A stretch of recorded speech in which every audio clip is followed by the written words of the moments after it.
Good afternoon, traders. It's Bill Baruch with Blue Line Futures, and it's your daily midday market minute. Stocks are range-bound. Most markets are range-bound. Starting with stocks here, the S&P is trying to resolve higher, held our pivot through the morning, about 43.51, 43.55, and again, it's trying to push through key resistance levels now, detailed in the Morning Express, trying to resolve higher. Overall, though, that range-boundness comes from 44.07 resistance, key resistance above there, rare major 4-star resistance. The sell-off last night held major 3-star support, 43.15, 43.21. So we got a range-bound market. We need close outside of 44.25 to about 43.25. Close outside of those levels, get a little bit of a directional move. Again, right now, holding our pivot through the first hour, trying to resolve higher.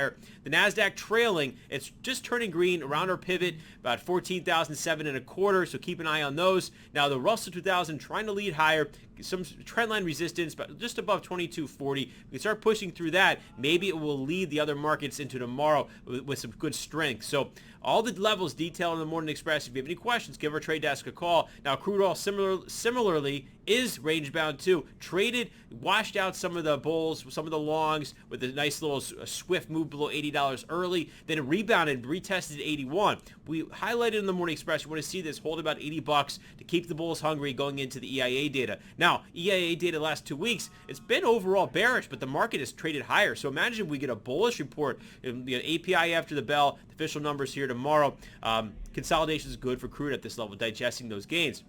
Now, gold has been the most range-bound market. Really can't do anything on either end of it. Traded down to 1750, held support. We're getting a little excited, trying to push against resistance. 1770 traded, but it backed off very quick. But overall, good constructive close today would be about above 1756, trading higher. So really, still, at the end of the day, needs to get and close above 1771.5, the initial high from last week. Not the 1781, but 1771 would just get the bulls excited. Silver holding support.